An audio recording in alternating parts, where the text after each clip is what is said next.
Of medicine का topic है Kaza ओकेसनालिस। Aphorism number 7 में दिया गया है। इसके साथ साथ टोटालिटी ऑफ सिम्टम और एफोरिज्म नंबर 7 के फुटनोट में इंडिस्पोजिशन भी दिया है। तो एक्साइटिंग काज और मेंटेनिंग काज दोनों को एक साथ काजा ओकेसनालिस कहा है डॉक्टर हेनीमन ने। जो मेंटेनिंग काज है वो क्या करते हैं, डिसीज़ को मेंटेन करके रखते हैं and prolong the disease process, disease को बना के रख रहे हैं। They can also be grouped under the obstacles to cure. ये ऑब्स्टिकल्स टू क्योर यानी क्योर में जो बाधाएं आ रही है उसके अंदर भी अपन इसको पढ़ते हैं। The maintaining cause are responsible for pseudo chronic disease. जो मेंटेनिंग काज है वो सूडो क्रोनिक डिसीज के लिए भी जिम्मेदार होते हैं। मतलब इसे जो सूडो क्रोनिक डिसीज है वो उसका मेन कारण मेंटेनिंग काज है और एफोरिज्म नंबर 75 में इसको बताया गया है। In order to achieve the cure this has to be removed from the patient and its life. हमें अगर क्योर चाहिए तो हमें उसके लिए क्या करना पड़ेगा, इन काजेज़ को रिमूव करना पड़ेगा। एग्जांपल्स क्या दिए हैं उसमें कि अगर कोई सिगार या स्मोकर से, टोबैको स्मोकर जो उसकी सफरिंग है जो उसकी बीमारियाँ हैं, तो वो with persistent cough it can be term as the smoker cough. जो स्मोकर लोग हैं उनमें कफ जो रहता है तो उसका ट्रीटमेंट जो है for this will be stop the smoking immediate. अगर ट्रीटमेंट उसका चाहिए तो उसको स्टॉप करना पड़ेगा स्मोकिंग को। स्मोकिंग इन केस ऑफ, यहाँ इस केस में क्या है, स्मोकिंग उसके लिए मेंटेनिंग काज हो गया। Unless he stop smoking we can not assure of his improvement. हम क्योर नहीं कर सकते उसको जब तक कि वो स्मोकिंग को स्टॉप ना करें। माल न्यूट्रिशन का दूसरा एग्जांपल दिया है कि अगर ब्लड यहाँ पे सप्लाई ऑफ फूड है या इम्प्रॉपर न्यूट्रिशन ले रहा है कोई, तो उसको बैलेंस डाइट दे के ही ठीक किया जा सकता है, न्यूट्रिशन दे के। प्रोलोंग एब्सिस्टेंस और नॉट टेकिंग थिंग्स, मतलब कोई लंबे समय से कोई नेसेसरी थिंग्स जो बॉडी की लाइफ के लिए ज़रूरी है, लाइफ के मेंटेनेंस के लिए जो चीज़ें ज़रूरत है उनको नहीं ले रहा है लंबे समय से, तो उनसे क्या हो जाएगा, डेफिशिएंसी डिसऑर्डर आ जाएंगे, तो वो भी इस ग्रुप में आते हैं।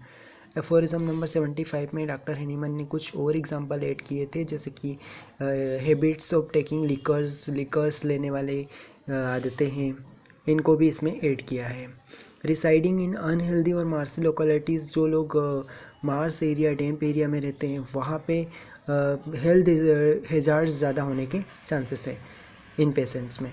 Patient in such area are deprived of proper sanitization and air. वह जो लोग प्रॉपर सैनिटाइजेशन, एयर, हवा प्रॉपर नहीं मिल रही है, प्रॉपर सैनिटाइजेशन नहीं हो पा रहा है, तो वहाँ पे हेल्थ हैजार्ड्स होने के ज़्यादा चांसेस रहते हैं। Which hinders the action of well selected homeopathy remedy, तो उसको वेल सेलेक्टेड होम्योपैथिक रेमेडी से क्योर किया जा सकता है। डिप्रीवेशन ऑफ, अगर उनको वो आदतें छोड़ देना तब। डिप्रीवेशन ऑफ एक्सरसाइज और ओपन ईयर, अगर एक्सरसाइज नहीं कर रहे, ओपन ईयर नहीं ले रहे, तो ये भी काजा ओकेसनालिस में आते हैं।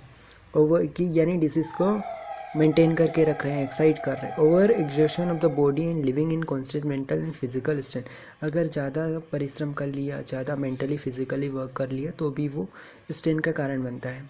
ऑल ऑक्यूपेशनल डिसऑर्डर जैसे कि न्यूमोकोनियोसिस, जिसमें सिलिकोसिस हो गया, बाइसिनोसिस यानी कॉटन डस्ट इनहेल करने के कारण, सिलिकोसिस यानी सिलिकॉन पार्टिकल को इनहेल करने के कारण, न्यूमोकोनियोसिस के अंदर इनको अपन पढ़ते हैं।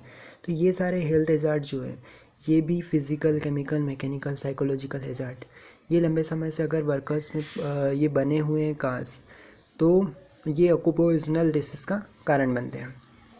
और the only way to control silicosis, अगर सिलिकोसिस को सही करना है तो हमें डस्ट को कंट्रोल करना पड़ेगा, सिलिकॉन पार्टिकल्स से वाले एरिया में जाने से रुकना पड़ेगा उसको, पेशेंट को। This is nothing but remove the maintaining cause. यह क्या है, ये मेंटेनिंग काज को ही तो रिमूव कर रहा है।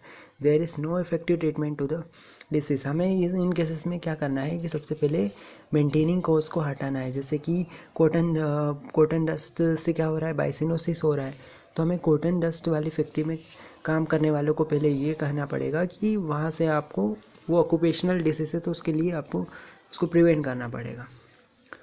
अब in a given case of if exciting and maintaining cause are identified, अगर दिए गए केस में अगर एक्साइटिंग और मेंटेनिंग काज अगर अपन ने आइडेंटिफाई कर लिए, पहचान लिए, फिजिशियन कैन इजीली क्योर, वो आसानी से क्योर कर सकता है केस को और काजेस को रिमूव कर सकता है। बट इन सम केसेस में क्या होता है, this cause can not be found, ये काजेस अपन को पता नहीं हो पाते हैं in spite of through investigation के थ्रू भी।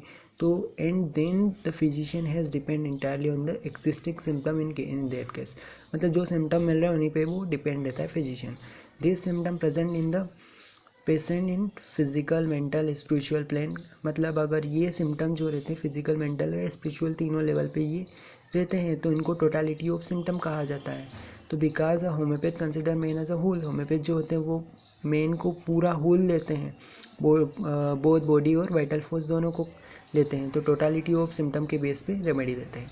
Totality of symptom is only guide to cure the sufferings, इसमें फिर एक ही चांस है कि अपन टोटालिटी लेके क्योर करें, या पहले अपन को एक मेंटेनिंग काज एक्साइटिंग काज पता हो जाए तो अपन ईजी क्योर कर सकते हैं, ईजिली उसको क्योर कर सकते हैं।